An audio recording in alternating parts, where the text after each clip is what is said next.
বহুচৰ্চিত ছয় জনগোষ্ঠী জনজাতিকৰণৰ বিষয়টোক লৈ আজি আমি ছয় জনগোষ্ঠীয় মানে অভিভাৱক সংগঠনকেইটা একত্ৰিত হৈ ইয়াৰ ওপৰত এটা পৰ্যালোচনা বৈঠক আগবঢ়াই আমি অনুষ্ঠিত কৰিলোঁ। এই পৰ্যালোচনা বৈঠক আমি কেইবাটাও ঐতিহাসিক সিদ্ধান্ত ইয়াত গৃহীত কৰিছোঁ। যিহেতুকে অসম চৰকাৰে যিখন প্ৰতিবেদন প্ৰস্তুত কৰিছে ছয় জনগোষ্ঠী জনজাতিকৰণৰ ক্ষেত্ৰত এইখনক যাতে অতি সোনকালে কাৰ্যকৰীকৰণ কৰে তাৰ কাৰণে আমি এটা দাবী জনাই ইয়াত প্ৰস্তাৱ লৈছোঁ যে আগন্তুক লোকসভাৰ অধিৱেশনৰ আগত এইটো গৃহীত কৰিব লাগে। ছয় জনজাতিকৰণৰ মৰ্যাদা প্ৰদান কৰিব লাগে। ইয়াত অৰ্ডিনেঞ্চ জাৰি কৰি হ'লেও যাতে আমাক এই ছয় জনগোষ্ঠীক জনজাতিকৰণ দিব লাগে, সেইটো আমি চৰকাৰক দাবী জনাইছোঁ। লোক এই এতিয়া যিখন আহিবলগীয়া বিধানসভা এই বিধানসভাত এখন অৰ্ডিনেঞ্চ হিচাপে জাৰি কৰি হ'লেও আমাক মৰ্যাদা প্ৰদান কৰিব লাগে বুলি আমি এইটো দাবী উত্থাপন কৰিছোঁ। তো মূল কথাটো হ'ল কি, ছয় জনগোষ্ঠী জনজাতিকৰণৰ গোটেই প্ৰক্ৰিয়াটো, গোটেই বিষয়টো এটা একেবাৰে খুব সুন্দৰ ওপৰত আগবাঢ়ি যোৱাৰ পিছত অসম চৰকাৰৰ সদিচ্ছা যিখিনি প্ৰকাশ কৰিছিলে আমি খুব যথেষ্ট আনন্দিত হৈছিলোঁ। তো কিন্তু এতিয়া এনেকুৱা ধৰণৰ হ'ল যেন গেথেলা মাৰিলে। আজি কেন্দ্ৰীয় চৰকাৰৰ হাতত এই প্ৰতিবেদনখন পৰিলে নে নপৰিলে সেইটো আমি নিশ্চিত নহয়। গতিকে আমি আজি সভাত আৰু এটা প্ৰস্তাৱ গ্ৰহণ কৰিছোঁ যে 10 দিনৰ ভিতৰত মুখ্যমন্ত্ৰীৰ সৈতে আমি এক বৈঠকৰ আমি আহ্বান কৰি মানে বৈঠক আমি বিচাৰিছোঁ। অসমৰ মাননীয় মুখ্যমন্ত্ৰীৰ সৈতে এখন বৈঠক আমি বিচাৰিছোঁ আৰু এই বৈঠকত চৰকাৰৰ যিটো স্থিতি, ৰাজ্য চৰকাৰৰ যি স্থিতি, এই স্থিতিটো স্পষ্ট কৰিব মানে চৰকাৰলৈ দাবী জনাইছোঁ, স্পষ্ট কৰক। কাৰণ আজি যিসকল এক্সিষ্টিং ট্ৰাইবেল আছে, এক্সিষ্টিং ট্ৰাইবেলসকলে ইতিমধ্যে বিৰোধিতা কৰিছে ছয় জনগোষ্ঠী জনজাতিকৰণৰ মৰ্যাদা, যিটো চিডলিঙৰ তেওঁলোকে অনুসূচীকৰণৰ বিৰোধিতা কৰিছে। এতিয়া আজি এই প্ৰেক্ষাপটত চৰকাৰৰ স্থিতি কি হ'ব? গতিকে সেইটো আমি মুখ্যমন্ত্ৰীৰ পৰা জানিব বিচাৰোঁ। ৰাজ্য চৰকাৰৰ স্থিতি কি হ'ব এই কথাখিনি আমি জানিব বিচাৰোঁ। আৰু এই ছয় জনগোষ্ঠীৰ জনজাতিকৰণৰ প্ৰক্ৰিয়াটো অসমৰ আগন্তুক বিধানসভা নিৰ্বাচনৰ পূৰ্বেই সমাধান কৰিবৰ কাৰণে আমি আহ্বান জনাইছোঁ। যদি আমি যিখন আমাৰ বাজেট ছেশ্যন হ'ব লোকসভাৰ, বাজেট ছেশ্যনত এই বিষয়টো ছয় জনগোষ্ঠী জনজাতিকৰণৰ বিষয়টো উত্থাপন হোৱাটো আমি বিচাৰিছোঁ, চৰকাৰলৈ দাবী জনাইছোঁ।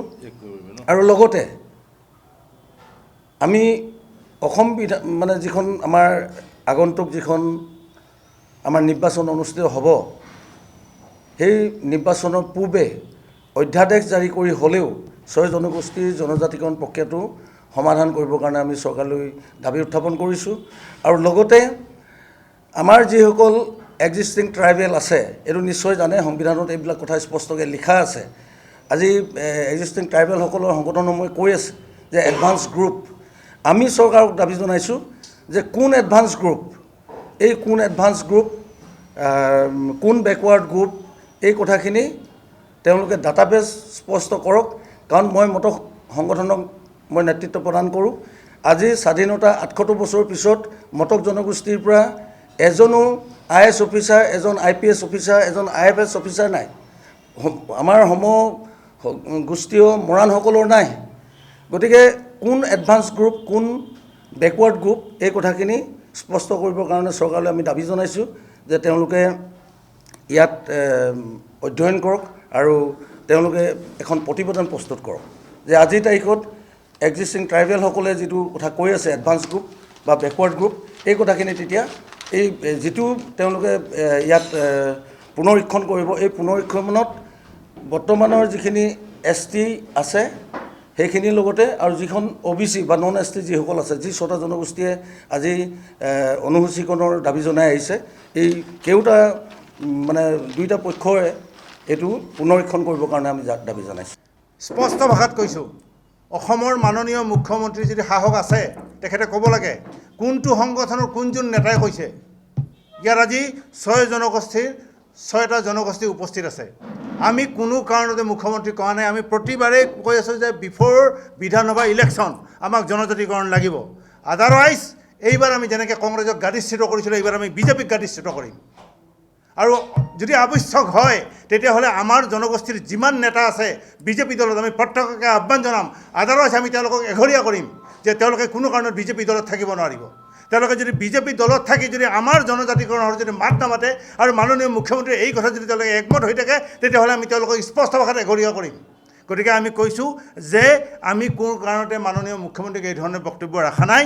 আৰু সদৌ অসম কোচ ৰাজবংশী সন্মিলনীৰ লগতে আমাৰ যিমানকেইটা জনগোষ্ঠী আছে কোনো জনগোষ্ঠীয়ে এই কথাটোত মাননীয় মুখ্যমন্ত্ৰীক জনোৱা নাই যে বিধানসভাৰ আগত জনজাতিকৰণ নালাগে বুলি কোনেও কোৱা নাই। এয়া তেওঁলোকৰ একমাত্ৰ চলাহী আৰু মিছলীয়া কথা। আৰু তেওঁ যদি সাহস আছে, স্পষ্ট ভাষাত তেওঁৰ যদি সাহস আছে তেওঁ কওক কোনে বিচৰা নাছিল জনজাতিকৰণ বিধানসভাৰ আগত। কাৰণ আমি জানো তেখেতে এয়া চক্ৰান্তৰ বাহিৰে আন একো নহয়। তেখেতৰ পোষ্যপুত্ৰ আদি আমাৰ CC2ৰ জৰিয়তে তেওঁলোকে বাৰে বাৰে এইটো পিছুৱাই আছে। আপোনালোকে জানে যে তেখেতে 25 তাৰিখে বিধানসভাত এইটো দাখিল কৰিম বুলি কৈছে। 25 তাৰিখৰ পৰা তেখেতে 29 তাৰিখলৈকে লৈ আহিলে। তেখেতৰ যদি সদিচ্ছা থাকিলেহেঁতেন ইমান দিনে প্ৰস্তাৱটো তেওঁলোকৰ এই সদিচ্ছাৰ প্ৰস্তাৱটো দিল্লীলৈ গৈ পালেহেঁতেন। কিন্তু আপোনালোকে জানে আমি দিল্লীলৈ গৈছিলোঁ খবৰ লোৱাৰ কাৰণে, কিন্তু দিল্লীত এতিয়ালৈকে এই প্ৰস্তাৱটো গৈ পোৱা নাই। অৰ্থাৎ তেওঁলোকে এই প্ৰস্তাৱটো পঠিয়াবই বিচৰা নাই। CC2ৰ জৰিয়তে তেওঁলোকে এটা মাহ সময় লৈ পেলাই তেওঁলোকে দেৰি কৰালে। গতিকে আমি আজি স্পষ্ট ভাষাত ইয়াত প্ৰতিটো সংগঠনৰে পিতৃ সংগঠন আছে, আমি মুৰব্বী সংগঠনে কৈছোঁ যে ইমান দিন আমি সকলোকে চালোঁ, এতিয়া আৰু মুৰব্বী সংগঠনে ওলাই আহিছে কোনো কাৰণত যদি বিধানসভা নিৰ্বাচনৰ আগত যদি জনজাতিকৰণ নকৰে সি অধ্যাদেশ যোগেই হওক বা বিল যোগেই হওক, আমাৰ যি বাজেট ছেশ্যন আহি আছে লোকসভাৰ সেই জৰিয়তে হওক যদি নকৰে তেতিয়াহ'লে তেওঁলোকে ইয়াৰ প্ৰত্যুত্তৰ পাবলৈ সাজু থাকক। কাৰণ তেওঁলোকৰ এই চলাহী কথা বাৰে বাৰে তেওঁলোকে কাখন কেপ কৰাৰ কাৰণে তেওঁলোকে ৰাজ্যসভাত বিলখন জীৱিত কৰি ৰাখিছিল। আজি এটা প্ৰস্তাৱ লৈ সেই জীৱিত বিলখন তেওঁলোকে শেষ কৰি পেলাই দিলে। এয়া তেওঁলোকৰ চক্ৰান্তৰ বাহিৰে আন একো নহয়। গতিকে মই মাননীয় মুখ্যমন্ত্ৰীদেৱক আহ্বান জনাইছোঁ, অনুৰোধ জনাইছোঁ যে অতি সোনকালে 10 দিনৰ ভিতৰত 7 দিনৰ ভিতৰত আমাৰ এই 6 জনগোষ্ঠীৰ যি আমাৰ নেতা কৰ্মী আছে সকলোৰে লগত তেওঁ মাতক, সকলোৰে লগত বহক, ৰাজহুৱাকৈ বহক। তেওঁলোক কোনো কাৰণত আমাক ভাগ ভাগ কৰা চক্ৰান্ত কৰিব নালাগে। ইয়াৰ আগত যেনেকৈ তেওঁ মৰাণ মটকক মাতি পেলাই মনে মনে চক্ৰান্ত কৰি তেওঁ বিভেদ অনাৰ চেষ্টা কৰিছে সেই চেষ্টাৰ পৰা তেওঁ বিৰত থাকক। নহ'লে BTRত কোচ ৰাজবংশী সন্মিলনী আৰু আদিবাসীয়ে যি খেল দেখুৱাইছিল অহা বিধানসভা নিৰ্বাচনত সেই একেই খেল আমি এইখন বিজেপি চৰকাৰক দেখুৱাবলৈ বাধ্য থাকিম। কাৰণ এইবাৰ আহোম, মৰাণ, মটক, চুতীয়া গোটেইখিনি একেলগে লগ লাগিছে। ইয়াত কেৱল কোচ ৰাজবংশী আৰু আদিবাসীয়ে নাই। গতিকে মই সেইকাৰণে আজি এই আমাৰ গোটেই আমাৰ জনগোষ্ঠীকেইটাৰ উমহতীয়া এই মঞ্চৰ পৰা আমি মাননীয় মুখ্যমন্ত্ৰীক আমি অনুৰোধ জনাইছোঁ, আমি মন্ত্ৰীগোটৰ অধ্যক্ষ ৰণোজ পেগুৰীক অনুৰোধ জনাইছোঁ অতি সোনকালে এসপ্তাহৰ ভিতৰত আমাৰ যি বিল তেওঁলোকে আমাৰ এই বিধানসভাত দাখিল কৰিছে এই বিধানসভাৰ বিলখন দিল্লীলৈ পঠিয়াব লাগে। আৰু পঠিয়াৰ আগতে আমাৰ এই সংগঠনকেইটাৰ লগত এবাৰ তেওঁ বহিব লাগে।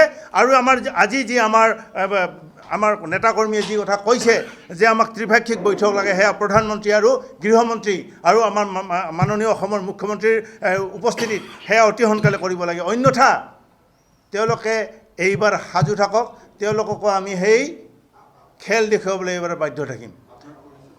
মই সদৌ অসম কোচ ৰাজবংশী সন্মিলনীৰ সাধাৰণ সম্পাদক।